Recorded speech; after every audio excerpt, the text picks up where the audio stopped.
Welcome to our last class before Easter. This is not going to be an Easter class, if you will, but this is definitely a good chapter to be dealing with right before Easter, because one of the messages of the Easter story is, how do you deal with evil? So let's just have a quick survey of who was evil at the time of the original Easter story. I'm sorry, Hitler's responsible for a lot of things, but he did not crucify Jesus. Okay, thank you. Okay, who was responsible? Who was in power in Palestine at the time of the crucifixion? The Romans. The Romans. It was one of the most important centers of the Roman Empire. If you know of Palmyra in Syria, it was the third, if not the second most important imperial city. This was a very important part of the Roman Empire, and they were very worried about insurrection. What does that mean? Insurrection? Yeah. No idea. What does insurrection mean? Does anybody know?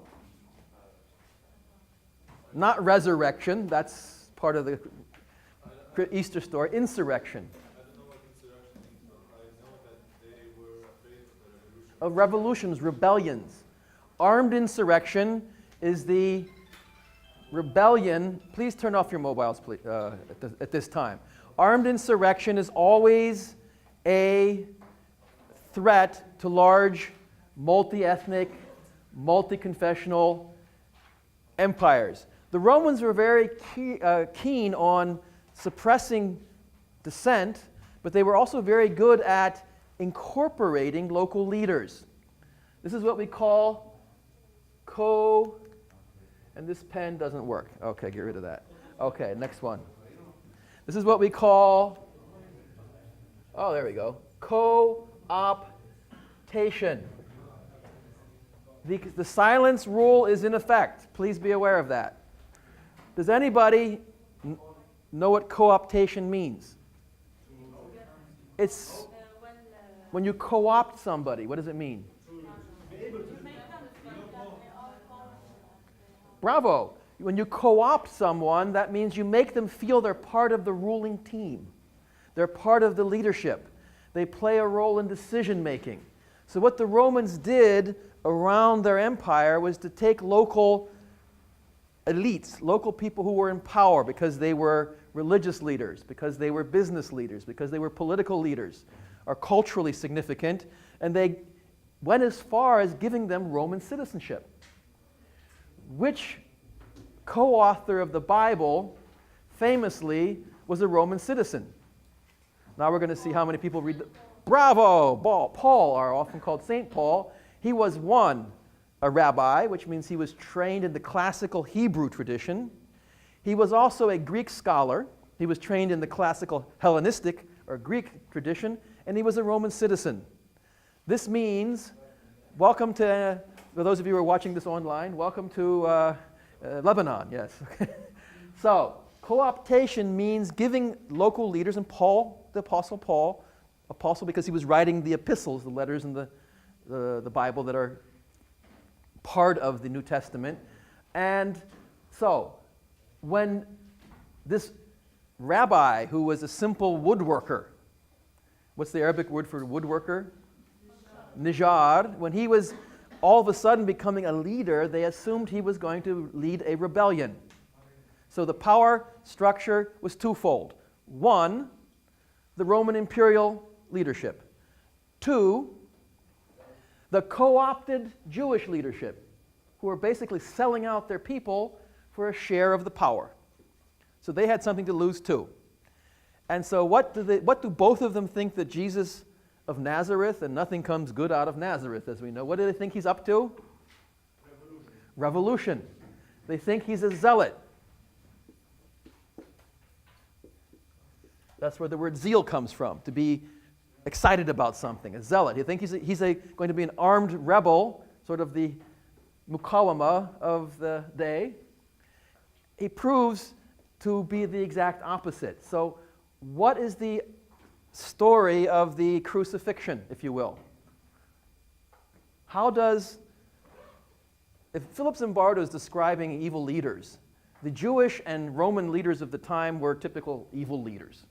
How does he respond to their evil leadership, to their evil traps? What does he do? Does he fall into any of them? No, 0. All 10. Bing, bing, bing. He doesn't fall for one of them. So this is a nice Easter spin on today's class. So when he's arrested in the Garden of Gethsemane, what do some of his followers want to do? They want to draw their weapons and defend him militarily. And what does he say? No, those who live by the sword, die by the sword. So the message of the crucifixion, not the resurrection, the message of the crucifixion is when confronted by institutional evil. This whole period, the Romans plus the co-opted Jews, this is institutional evil. When confronted with institutional evil, you do your best to be good, but if you have to, do you run away? You face them, and then you don't combat them, but you combat evil by doing what? Allowing them to kill you. You don't use evil to fight evil. That's the message of Good Friday, not the message of Easter Sunday. Okay, good. So much for Zimbardo's contribution to Easter. Okay, so let's now look at the evil traps, the 10 evil traps as explained in detail. But before we do that, the detail starts obviously with, where is it now? On page, we have the list obviously at the beginning of the article, and then the detail starts, if you want to turn to your reader, on page 55. No, excuse me. On page 58. 58, okay. So turn to page 58, but before we go into that, I want to talk about 2 projects. Where's Greco? Okay, Greco is responsible for a very revolutionary idea. He walked into my room and then he got zapped, right? He said, I'm a civil engineer. I'm not one of those other engineers who do things that are not up to our standard. He's a civil. Can we start a war between the engineers? You know, can we? We will not be divided. You'll stand together, okay? Against the business faculty. Okay, good. So engineers, Greco asked about 2 projects that we're working on, and I would like here to focus on their ethical aspects. There are 2 projects that we're working on. One of them is long-standing, and you're free to join that. It's a 5-year project, that would actually fit exactly into a 5-year degree in the engineering faculty. It's called The Politics of Extractive Industry. I didn't see anybody at the talk today from the science faculty on oil and gas. You all missed that one? Okay, I didn't offer any extra credit. So anyway, so RPEI. And that's a project that is supported by the Department of Government and International Relations in the Faculty of Law and Political Sciences, which is our faculty, together with WORK, which is Water, Energy, and Environmental Research Center, headed by your good friend and professor, Fadi Kumer, who you'll see after this class. So tell him I said hi, right? So we're working on a MOU, which is a Memorandum of Understanding. We're already working together. This is NDU, right? We're working together on a Memorandum of Understanding with the General Directorate of the Ministry of Water and Energy. That's not that hard to do because who's the head of the General Directorate of the Ministry of Water and Energy? Fadi Kumer. So Fadi Kumer has to make an agreement with himself. But of course, he has to clear it with the minister, so that's still pending. That's still open. But we're already starting to work on an NDU basis. And so if you're interested in oil and gas, which is interesting because of your engineering background, your business background, your urban planning background, whatever. But what's the ethical side of this? What is the resource curse?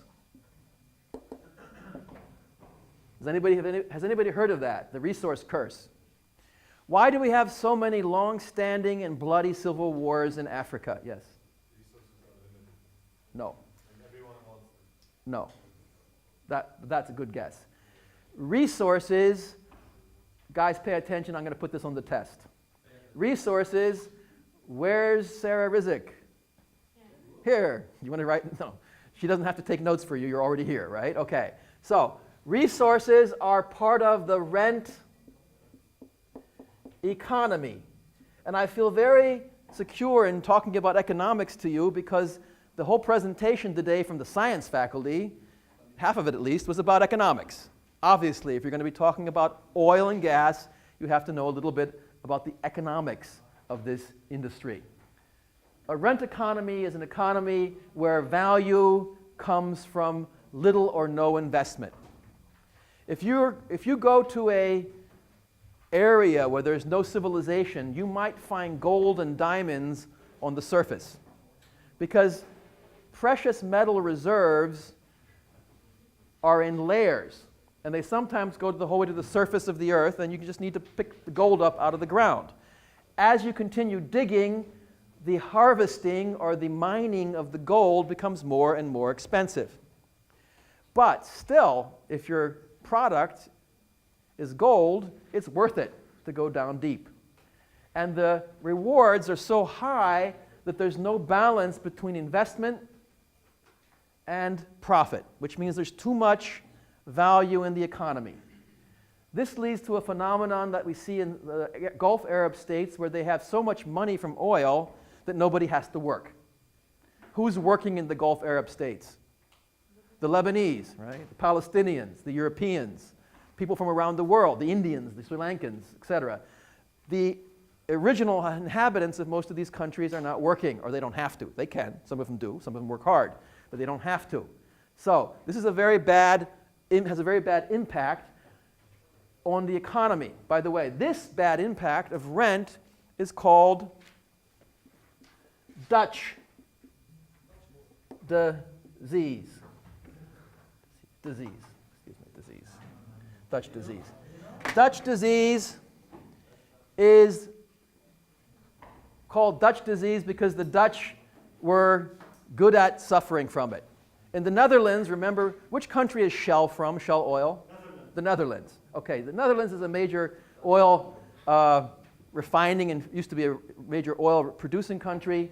And the Dutch in the 60s and 70s, they had so much oil that their economy was warped. Their economy was biased towards oil, and they had a lot of problems with this. You can Google it if you want more details. The resource curse is something else. Lebanon is definitely threatened by Dutch disease. If all the resources go into oil and gas, the resources won't go elsewhere. That's the problem that the Dutch had, the problem that the Gulf Arabs have. The second problem is the resource curse, which countries like Angola and Nigeria have with oil, but others have with precious metals or with precious stones like diamonds. If there's a civil war going on in a country, what happens when there's lots of diamonds or lots of platinum in that country? The fighting groups will have unlimited sources of money because the money is coming right out of the ground, which means they have unlimited sources of weapons. And if all of their fighters are killed, they can hire mercenaries and just keep the war going on forever with money coming out of their own soil. That's the resource curse.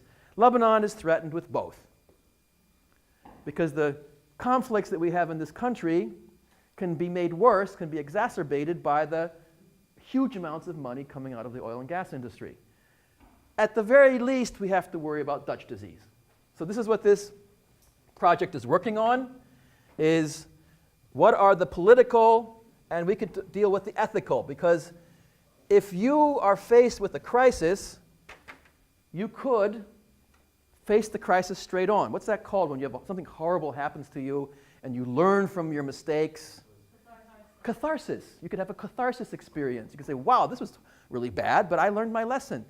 But if you have unlimited amounts of money bubbling out of the ground, you don't have to learn your lesson. You can continue to waste. We could continue to waste water and just have desalination plants.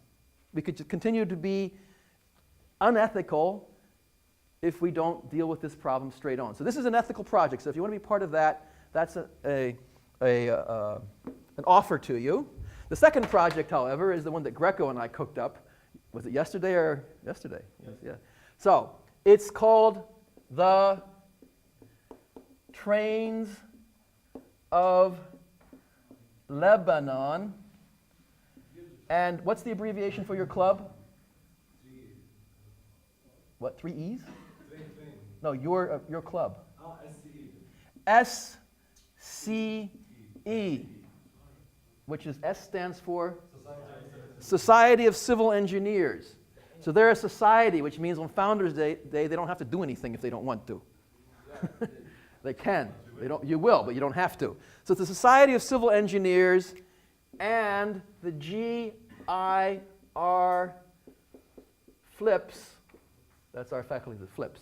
You're Feng, we're Flips, right? Okay, Feng and Flips are getting together to work on this exhibit. And we agreed on the 5th of May will be the grand opening with a, what do you call it? A conference. Yeah, conferences are shorter in the Faculty of Engineering than they are in the political science. In the political science faculty conferences are usually 2 days, whereas they're 1 hour, right? These are 1 hour mini conferences. So we're going to have a 1 hour mini conference on the 5th, but we'll be installing the exhibit on the Friday before that, on the 2nd. So it'll be up and available to the public by Friday, but we won't open it until Monday. It'll be open until Wednesday, because Thursday is then Founders Day, running up to Founders Day. Okay, so it'll be from the 2nd to the 6th of May. So what are the ethical aspects of trains? First of all, do you know that we have trains in Lebanon? Yes. Most people don't know that we have trains right now in Lebanon. The connection between Tripoli and Aleppo is functional. Yes, they just have to turn it on. But the politicians have decided not to, so that we have to use trucks.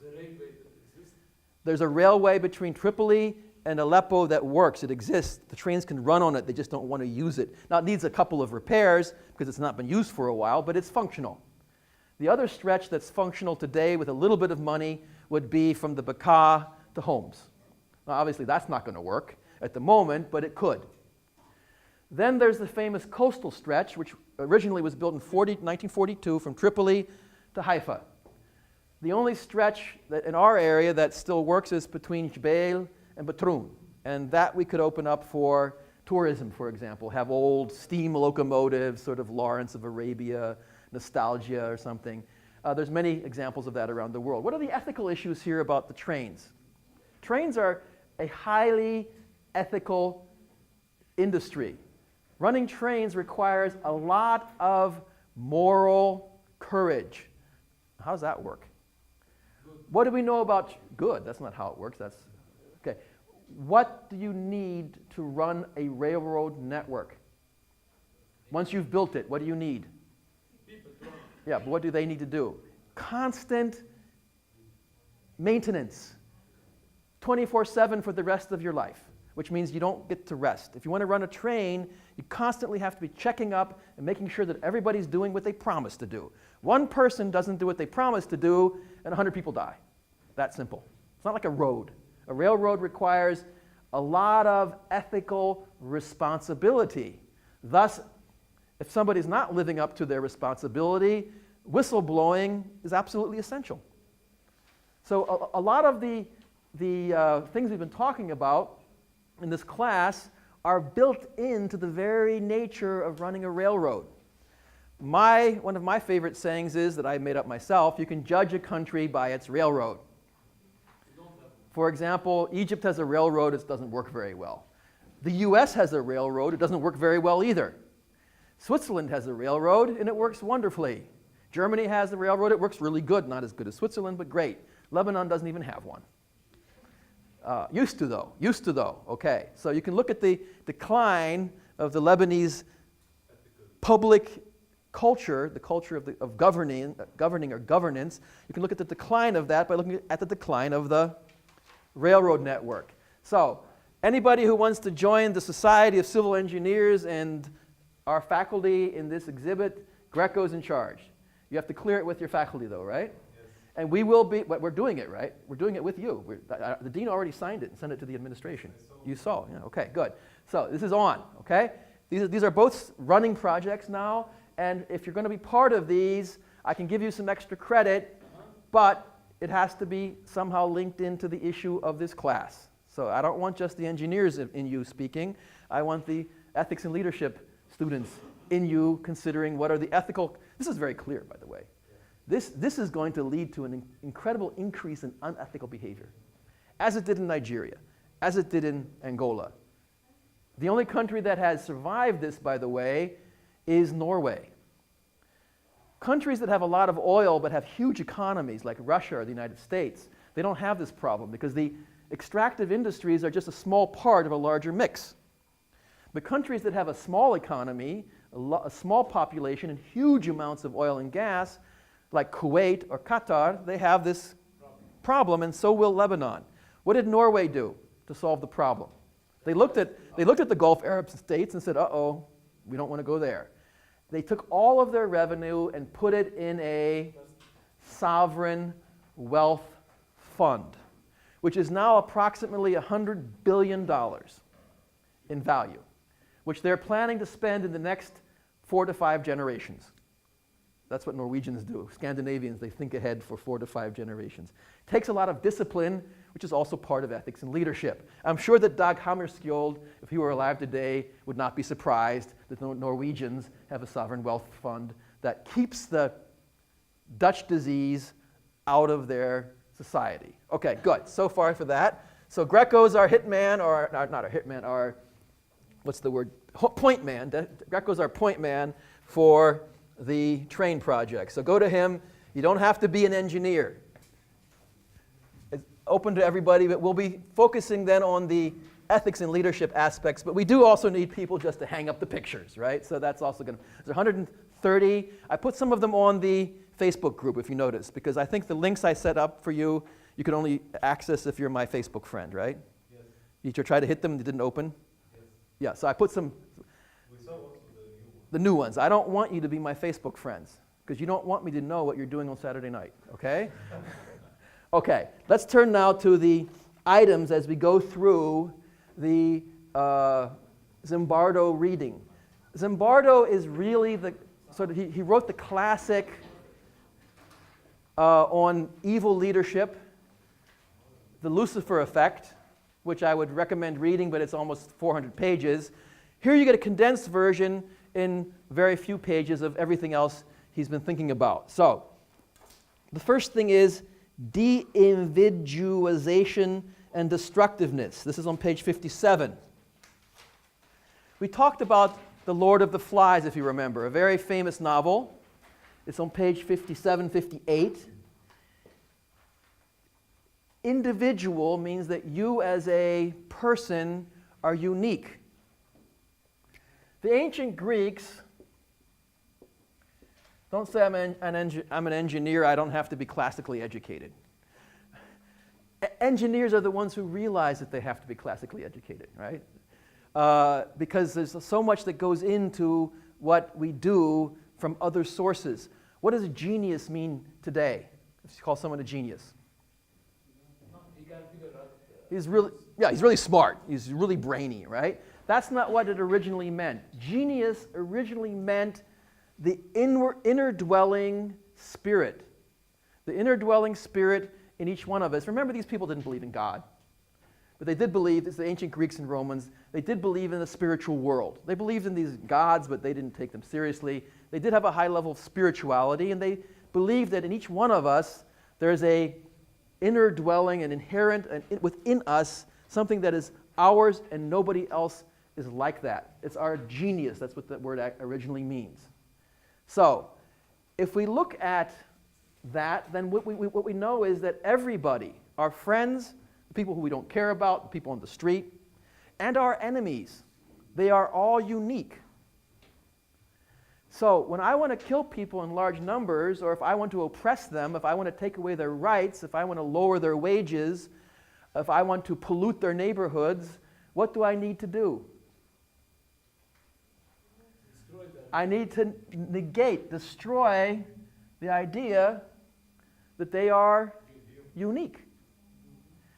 But I also need to destroy the feeling that I'm unique. Because if I'm unique and I destroy them, what am I doing? I'm destroying something valuable, and I don't want to be responsible for that. So, if I'm a part of a larger group, I'm not an individual, whose fault is it now? It's the group. It's the leader. I'm just following orders. So, I destroyed the genius in someone else, but I also need to destroy the genius in me, at least while I'm killing this person, at least while I'm taking away the rights of this person, at least while I'm treating my maid badly. Because everybody knows maids don't really mind being forced to work 24/7. That's how they do it at home. They just came here to do it in a nicer environment. I need to not only get rid of the genius in them, but the genius in me. I have to stop being an individual. And the technical term here is de-individuation. De-individuation. You don't need to pronounce it on the test. Okay. But you do need to know what it means. And what they found when they did tests is that the more you de-individualize someone and take away their uniqueness, the more they're willing to go along and do things that they know are wrong. Okay, he tests this, of course, empirically. The second one, on page 58, or 137 in the book itself. Cultural wisdom, how to make warriors kill in battle, but not at home. The problem, of course, is if you turn people into killers or oppressors in one situation, how do you keep them from doing it elsewhere? What does the book say? Uniforms. Why do dogs, we don't have postmen anymore, but you might have seen this in the movies. Why do dogs attack postal workers, people who deliver letters? They're wearing uniforms. Dogs instinctively react aggressively to uniforms. Why do women like airline pilots? Uniforms. They have a different effect on us than they do on dogs, apparently. I think some guys think uniforms are kind of cool too, right? No? Bala, yeah. I think both guys and girls respond in a certain way. It works on our subconscious. What uniforms do, besides making you look handsome, is they make you look like a part of a crowd, of a team, of a herd. If you can go beyond the uniform and actually paint your face, you know this from the movies, right? They put on paint. The purpose for that is not because they're supposed to blend in with the jungle. The purpose of that is they're supposed to feel that nobody knows who I am. And the tests that he cites here show that the less we know, or less we think people know who I am, the more willing we are to do horrible things, including killing. So the more I hide my identity, the more I feel I'm anonymous, I can do whatever I want. So all of these mechanisms of uniforms, of face painting are meant to strip away the inhibitions, strip away the feeling that we're not going to do this because we're individuals. Again, removing the individual nature. Okay, next one on page 59, moral disengagement and dehumanization. Okay, there's several points here. The model outlines a set of cognitive mechanisms. Cognitive, that's about knowing. You get That's why there's a K in no, cognitive. Cognitive mechanisms to alter someone's perception of the reprehensible. So, one is moral justifications. We have to do this because they did it to us first. So we have to find some sort of justification for doing evil things. One is, if I don't do it, somebody else will. So why will he get all the money? Or they did it to us first. Some sort of moral justifications for doing something wrong. The second is the sense the detrimental effects are bad, minimizing it, ignoring the consequences for the individual. When I talk to people about relatives, in-laws, relatives, neighbors, about the way they treat their maids, they say, well, why did they come to Lebanon in the first place? They could have stayed in Sri Lanka or Ethiopia. They came here because they're obviously getting more money than they did back there. So they're not really suffering. What are we doing? We're reducing the suffering that they go through. Anybody who spends 3 years away from their children probably suffers. Anybody who doesn't have a day off probably suffers. Why are we ignoring those consequences? It's important that we get together and say, that doesn't really matter because people from those countries don't suffer like we do. By the way, that's what the Israelis say about the Palestinians. They don't suffer the same way that we do. Arabs don't have the same sense of pain that people from the West do. Otherwise, they wouldn't blow themselves up, right? They want to say when people send their young sons to their death, that's because they don't suffer. It's not because they're desperate. Minimizing the suffering of the other side is a typical mechanism. Okay, the third one, the sense of responsibility for the link between reprehensible conduct and detrimental effects, displacing or diffusing responsibility, making it seem that somebody else is responsible. Children like to do this. Why did you do this? Well, he did it to me first. Or I'm just doing what everybody else does. Or someone told me to do it. It's never my fault. It's always somebody else's. And thirdly, the view of the victims is changed by dehumanizing them. Classical defense of every rapist. She wanted it. Look how she's dressed. Why do we blame victims? Because then it's not our fault. If a group of people is poor, they will tend to have a higher rate of alcoholism. They will have a higher rate of crime. They'll have a higher rate of absenteeism in the workplace. People who are poor and have no hope tend not to come to work on time. So we don't hire them because they're lazy. Or are they lazy because we don't give them a chance? One of the big issues that most people don't deal with in Lebanon are the so-called gypsies, which are not really gypsies. They're the people who live in the tents in the Bekaa. They're not gypsies because gypsies are an ethnic group. The gypsies, as we know them, that you see in Europe, they come from India. The people who live in the Bekaa are not from India. They're not ethnic gypsies, but they live the same way. Why do they act that way? Why are they so asocial? Why don't they fit in? Does anybody know?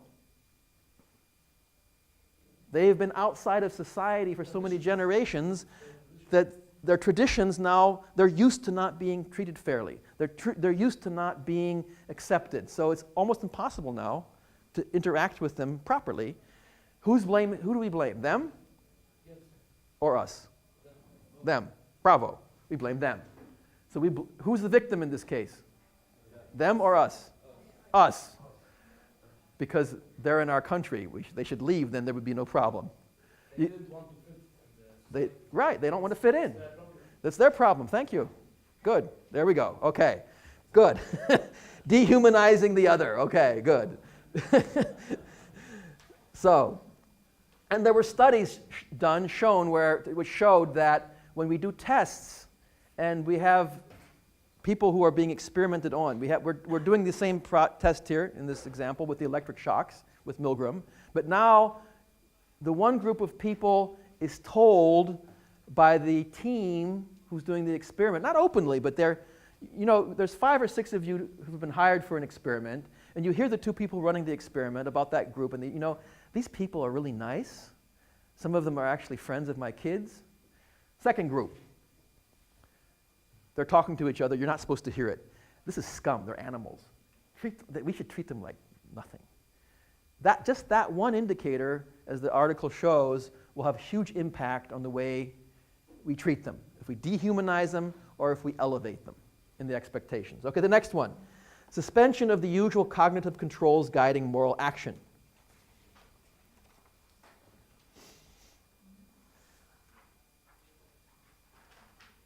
If we don't think that anybody's watching us, if there's no assumption that we're going to be punished for what we do, how will most people behave?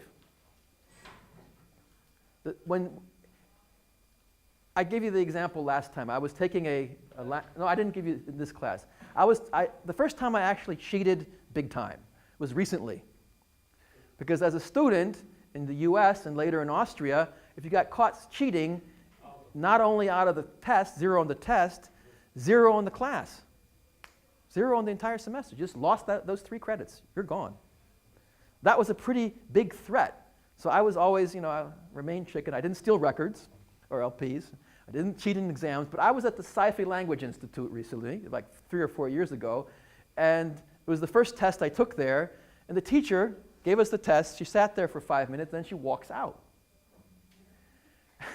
And so what do some of the people start doing? They whip out their cell phones, and they're cheating. They're typing in questions to their boyfriend, who's Lebanese, to get the answers. And then they're telling everybody in the room. And I go, should I now solve the problem myself and just ignore her or him? Or should I cheat with the rest of the class? So what did I do? I cheated for the first time in my life. But what had happened was, obviously, when the teacher walks out of the room, what happens? What mechanism kicks in? There's no control. And when you remove control, people, as a rule, will tend to act irresponsibly, unethically. What theory do we know that we've had? It was on the test, actually. Broken windows theory. The broken windows are an indicator of a situation where no one's watching. A neighborhood that no one's taking care of is normally a neighborhood where nobody cares. So, the second point that's made in this section is to alter your state of consciousness. People drink to increase their courage. What are they doing? They're not increasing their courage. They're reducing their inhibitions. What are inhibitions? You're inhibited. All the guys know this, right? You're 16 or 15, you go to the dance for the first time. The girls are sitting around, the dance floor, and we guys have to do what? Walk up and ask them to dance. What if she says no? All the girls, what are the girls thinking at this very moment? There are some girls in here. Why don't you tell us? What are the girls thinking while the guys are all standing there, like wondering what they should do next? What are the girls thinking? Come on, guys. So this is a fun game at the age of 16. So what does a guy do to get more courage? He goes and has a beer. Right? What happens now? You care less if she says no. You've reduced your inhibitions. What I've noticed in the last 5 years, it's become more difficult because before, when the guys were standing there, they were looking at them and the girls were looking and the guys. Now the guys are standing there and the girls are all going. So you don't want to interrupt them anymore because they're busy texting with their friends. So it's even harder now to actually invite a girl out to the dance. Okay. I see in the tango evenings I go to, in case you don't know what they are, tango evening is called a milonga, little tango advertising. You go to the milonga, when the girls aren't dancing, they're all texting, which means a lot of them never dance. Okay. Tip: girls, don't text if you want to be invited to dance. Okay. So drugs and alcohol are also a way to get people to commit crimes or do evil things that they wouldn't otherwise do. Okay, the next one now on page 60. The hostile imagination created by faces of the enemy. How many of you are classically educated? What does that mean? Classical education means you go back to the classics, the texts which are often considered wisdom literature. What is wisdom literature? Obviously the Bible. There's lots of stories in the Bible which teach us lessons about life. We have the same thing in the Quran. These are basic texts with it's not just, don't do this, do that. A lot of stories about people who are tempted to do something wrong and do something right or whatever. Wisdom literature, if it's really well written, is considered to be classical. What does classical mean? It's something that's based on very strict norms. When you write a symphony, it's often called classical music, there's very strict norms and rules about how to orchestrate a symphony. The same thing goes for novels or buildings. Any architects in the room? Only engineers? Okay, what is Renaissance architecture famous for? Symmetry.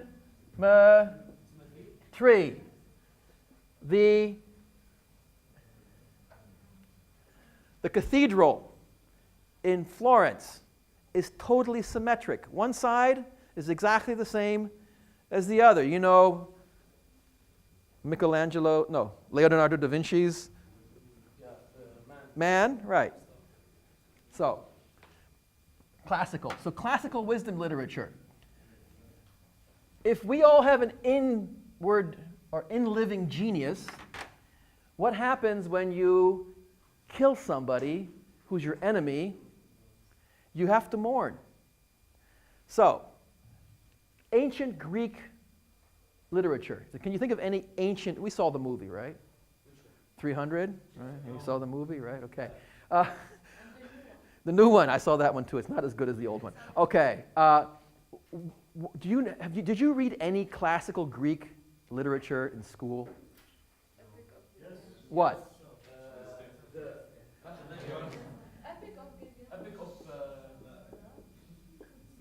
The Iliad and the Odyssey about the Troy, right? The Trojan horse, right? Okay. The famous battle is between the Greek hero and the Trojan hero. The Greek hero, who had a famous heel, Achilles, versus Hector. Oh, wow, good. Hector. Now this one's dying too. Okay. We're going to move on. Hector. Hector had a famous father named Abu Hector. Okay. Who's Abu Hector? Abu Hector is named Priam. Wait, don't write that down. Priam. Okay, Priam, Abu Hector. So, at the beginning of the war, the Greeks are losing horribly, right? Then Achilles comes and things are going better. Towards the end of the war, there's the famous battle between Achilles and Hector. Hector has killed most of the sons of Greece, one after another, by his own hands. But each time, the author, Homer, also deals with the individual who dies, because he has a genius. Now, the famous scene is Achilles kills Hector, and his father has Hector's body, which has been totally mutilated by the Greeks to rub it in, right, in his camp. And Achilles sneaks in, because Achilles is half a god, half a man, right? And he gets into the tent where the father is mourning for his dead son, who's been, What is the dialogue? The dialogue between Hector's father, Abu Hector, Priam is now speaking with the murderer of his son. In this dialogue, we have what's called character development. Write this down. Hint. Character development. You're telling somebody else to write it down? You write it down. Okay. Character development means that we take the individual who we're dealing with and we show something about their childhood. We show something about their relationship to their parents, to their spouse, to their friends, to their children. This is a really rounded person. Now, this being a war to the finish, the guy's got to die, right? We're going to kill him. But after we kill him, we feel personally responsible. And in the dialogue, Achilles acknowledges the suffering of Priam and honors him as the father of a great warrior. And then the scene's over and we move on. Character development is the exact opposite of what we're talking about here. What we're talking about here are creating archetypes.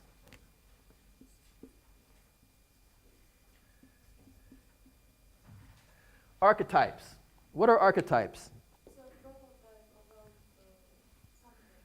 It's something similar to a stereotype, but not quite the same thing. An archetype. What is an archetype?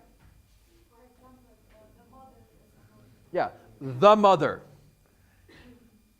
Women are saints and whores at the same time. That they have that in them, right? That's an archetype of femininity. The loving father. The wise man. Bravo. What else? Give me another one. The bad guy. You know, the bad guy always has a cape and a black hat. The hero, on the other hand, has a white hat, etc., and has a nice, bright, shiny smile. So we are reducing people to typical so archetypes or stereotyping is similar. I won't go into it's not important to know the difference, but when we show a Russian, what is the symbol of a Russian? A bear. There's a picture on there's an actual picture on Facebook now of a tent. People are camping out in the woods. The tent has the flag of Ukraine on it. It's yellow and blue. And there's some chairs and a picnic table, and the bear is going into the tent, invading the Ukrainian tent. And that's a symbol now for the conflict between Russia and Ukraine.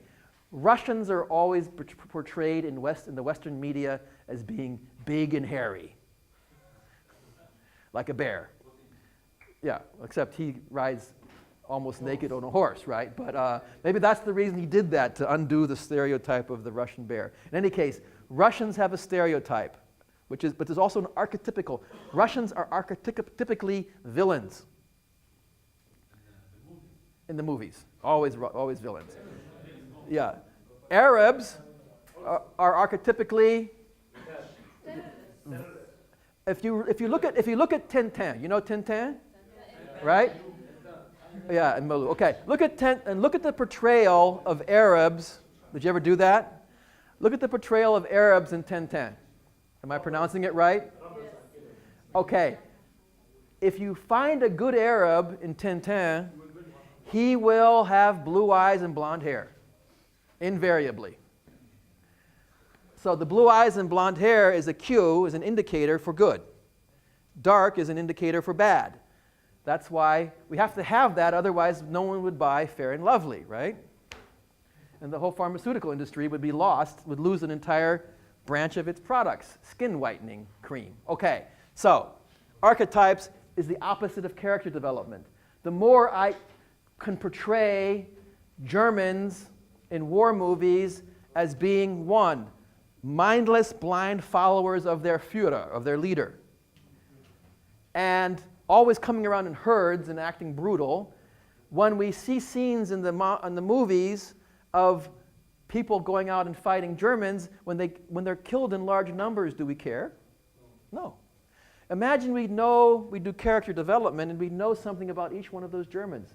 Each time one of them would die, we would care. We might say it has to happen because they're the enemy, but we couldn't do it as easily. So, this is the point here being made about created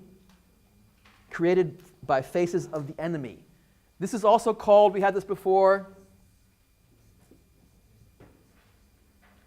othering with a capital O. What happens when we give a word a capital letter at the beginning? It's a group or it's a title. The other. The other is established by saying those are the people who are not us. You focus on the distinctions between us and them. And that's all you focus on. You don't focus on the things we have in common. This is why Annunciation Day, Annunciation Day, that's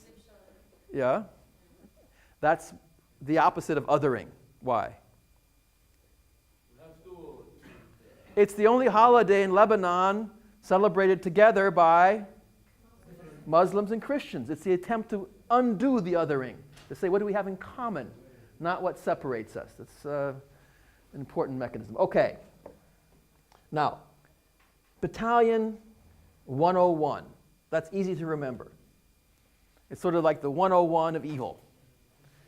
What is Battalion 101? This is a classical example from World War II. I'm noticing that nobody's reading their homework. It's on page 60 in the handwritten at the bottom and 141. Zimbardo is not responsible for this research. He does a lot of his own original research. That's very important. He's not just copying other people's material. This is taken from historical research using archives about the behavior of German soldiers in World War II. If you read about World War II, then you're probably an exception because you're reading, right? But if you watch movies about World War II, who's always the really, really bad guys? The Germans. Which part of them? The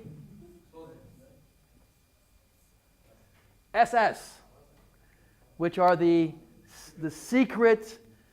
That's not secret service. It means Schutzstaffel. They're the special troops that Hitler set up before he came to power, and he kept them after he came to power to use them to keep the army under control. These are not military police. This is a unique, separate army loyal to the Nazi Party. So the SS, their symbol is a skull and crossbones. And they had special training, and they were especially brutal. Another group that was always evil were the Gestapo, which is the Geheime Staatspolizei, the secret state police. So normally when you see really, really evil Nazis, they're SS or Gestapo.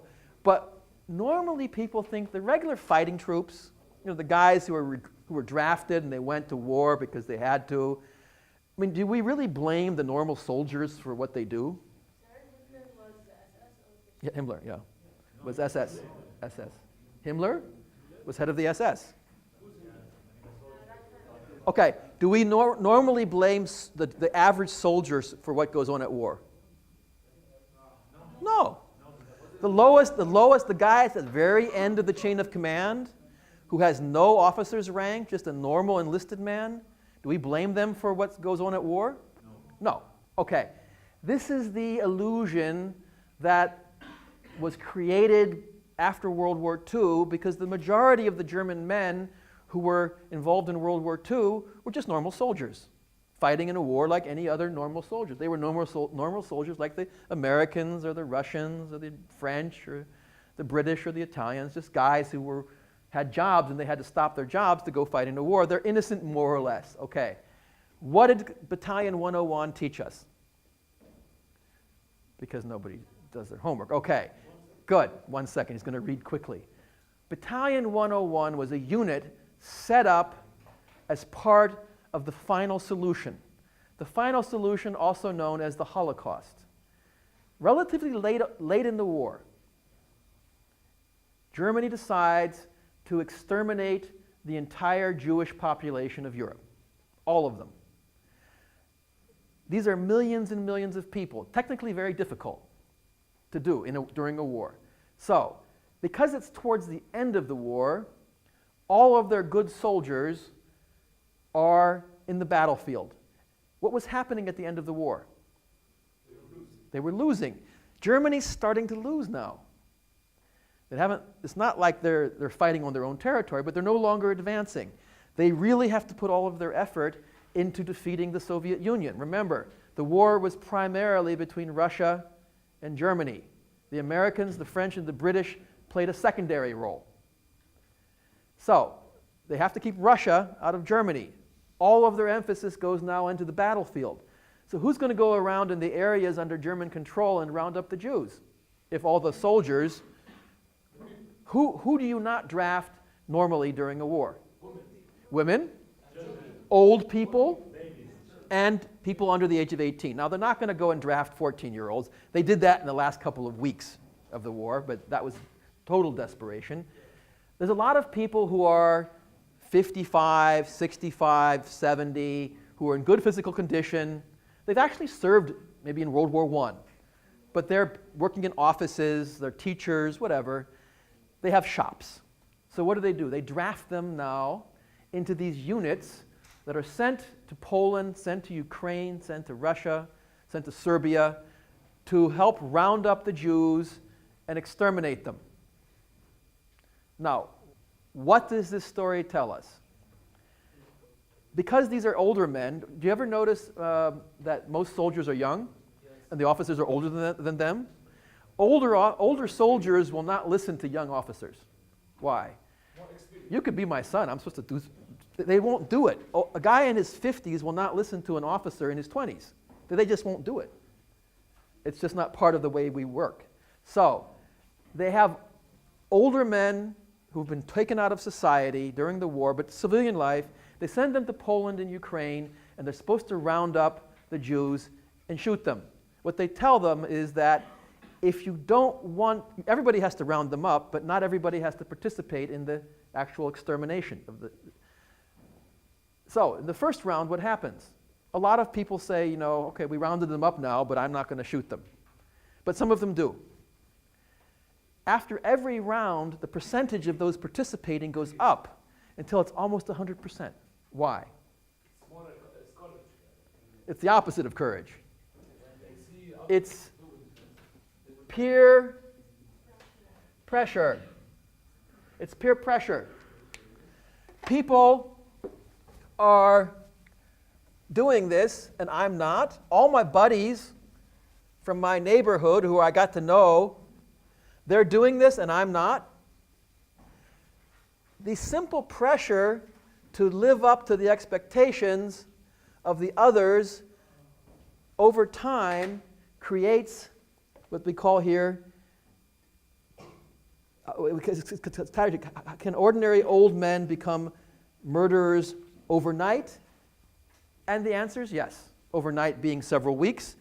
Everybody now, and this is very important, how do normal people, now the lesson of course is, if this can happen to kind piano teachers and pharmacists in their 50s, it can happen to you. Under those conditions, how would you react? Would you say, no, I'm not going to shoot? Because you're out in the woods. Everybody's, in the evening and around the campfire. There's 20 people. 3 of them have refused to kill. Do they feel happy? And we've got another couple of months of this, right? So, in the end, everybody goes along. And this is intentional. Because in the end, nobody was forced to do it. See the point? They all did it voluntarily, intentionally. And so in the end, everybody's in this together, and they'll all stick together in this evil project. Okay. Educating hatred and destructive imagination. Obviously, we can take examples that are not from World War II. If we look, for example, at the war in Yugoslavia, there were 3 players, 3 groups. Who were they? The Serbs, who, which religion? Orthodox, Serbian Orthodox Church, yeah? The Croats. Catholic. And the Bosniaks, Sunni Muslims. Okay. The largest group ethnically were the Serbs. And Serbia was also the largest group within the country of Yugoslavia. The second largest group, the Croats.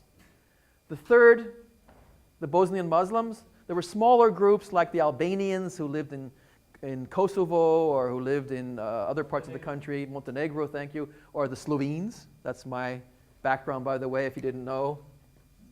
Sen, Sa, Nig was originally Sen,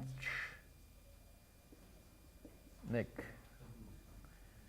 Slovene name. So my ancestors also come from former Yugoslavia, but these smaller groups didn't play a role. So the three big ones, the Bosnian Muslims, the Croatian Catholics, and the Serbian Orthodox, are fighting it out. And what you saw was at the beginning of the war in 1990-91, you have this process of, as it says here, educating hatred and destructive imagination. The first thing the Serbs do is say that those Bosnian Muslims, they're not really part of our country because they weren't Muslims historically. They converted to Islam because who was controlling? The Ottomans. These are the ones who sold out their soul to the Turks to be on the side of the rulers. So do we have to treat them fairly? They ruled this country for hundreds of years and made us suffer. Now it's payback time.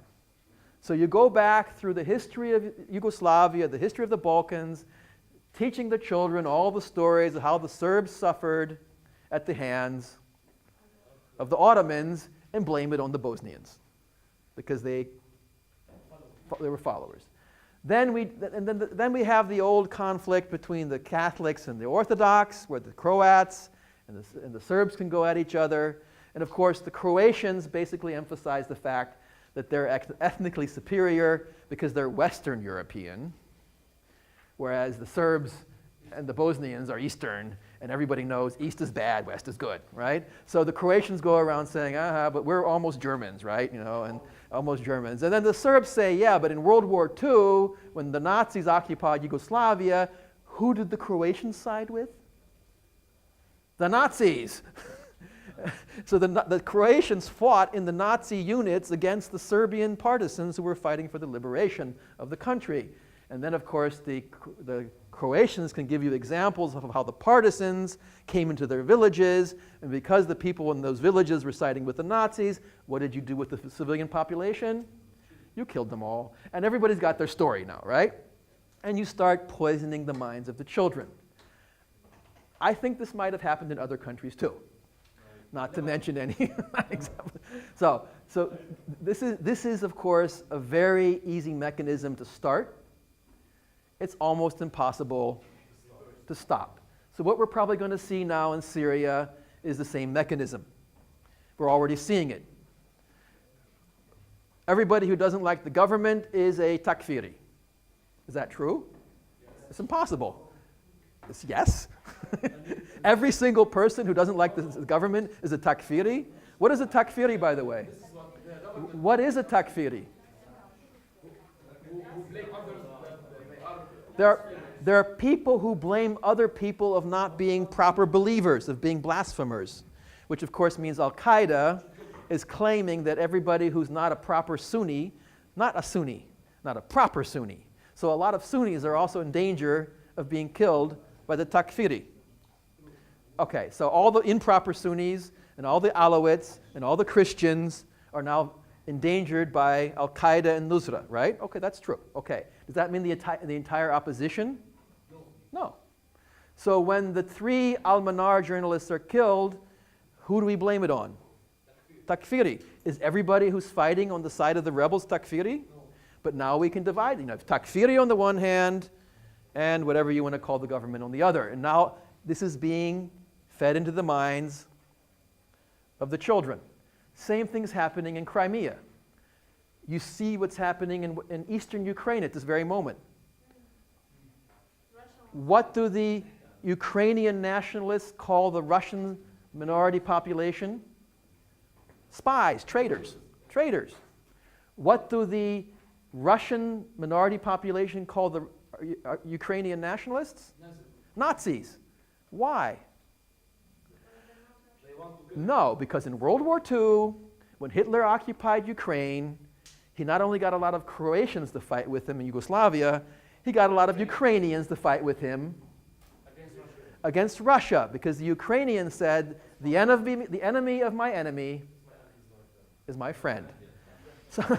So if the Germans come in and kick the Russians out of Ukraine during the Soviet period, a lot of Ukrainians go, well, Hitler's a bad guy, but who was the other guy in charge at that time?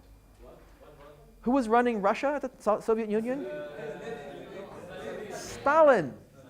So if I'm a Ukrainian nationalist and I have to choose between Stalin, who's oppressing my motherland of Ukraine, or Hitler, who came in and just kicked out the Russians, may I be tempted to side with the Nazis? Yes. Yeah.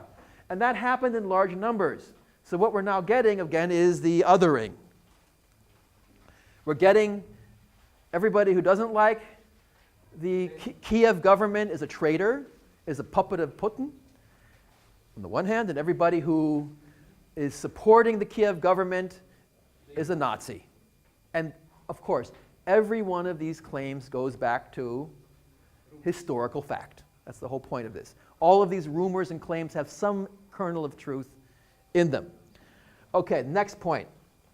61. We're going through the items now, the 10 evil traps using examples. The Stanford time's up. No, it's not. It's not up. We go till 50. We go to 50. Okay. No, we go to 50. We have to make up. Remember? I already talked with Fadi Kumer about this, and he said it's fine. Okay. So, 10 more minutes. The Stanford prison experiment is the classical Zimbardian example of how people go along with the situation they're in. Why did none of the Jews fight back?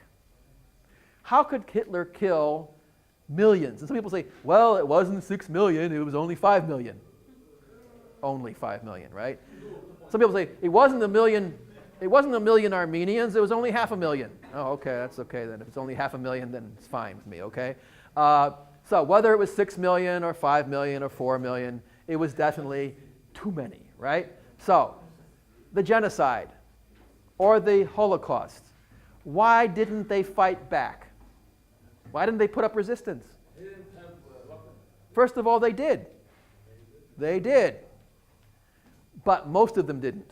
There are several examples of Armenian armed resistance against the genocide. The famous one that we're working on here at NDU in the second year is Muzadek. It's a famous novel called The 40 Days of Muzadek. Muzaler, Jebel Musa is a mountain right beside Antioch, today's Antakya in Turkey. And on that mountain, the Armenians actually successfully defeated the Ottomans. In Van, a town in eastern Turkey, they also defeated the Ottomans, but they would have lost if the Russians had not come to their rescue. But this is a case of the Armenians beating the Ottomans on their own. Okay, if you're interested, that's another project we can work on. We're working on that right now. Okay, Facebook page, Muzadek, join. Okay, the Jews, same thing. The Jews did resist. There were many examples of Jewish resistance. The most famous one was the Warsaw Ghetto Uprising. Throughout Poland, the Jews had been concentrated in part of Warsaw, and when it was clear that they were taking them to the extermination camps, there was an armed insurrection. Insurrection again. It was crushed. The entire part of Warsaw, which was the Warsaw Ghetto, the entire part of town was just flattened. There was no buildings left standing. So there was some resistance. The main reason they didn't resist was because they followed their leaders. The Armenian leaders said, guys, they're just taking us east to resettle us. It can't be that bad. Let's just go along. Look, we've only survived this long in Turkey because we didn't make trouble, right? So if we make trouble now, it's going to be bad for us. So they followed their leaders to their death. In Europe, it was the same thing. It was the Jewish leaders, the so-called Jewish Council, or Judenrat. Rat does not mean big mouse. Rat in German means wheel, or council, because a council meets in a circle, right? Okay. And the Jewish council said the same thing the Armenian leaders had said in 1915. Guys, we've only survived this long by not causing trouble. It can't be that bad. The Germans are a civilized people. They're not going to do that, right? Don't believe those rumors, and they followed them to their death. So the important message for the Stanford prison experiment is, why do some people become so horrible, and why do other people let it happen to them?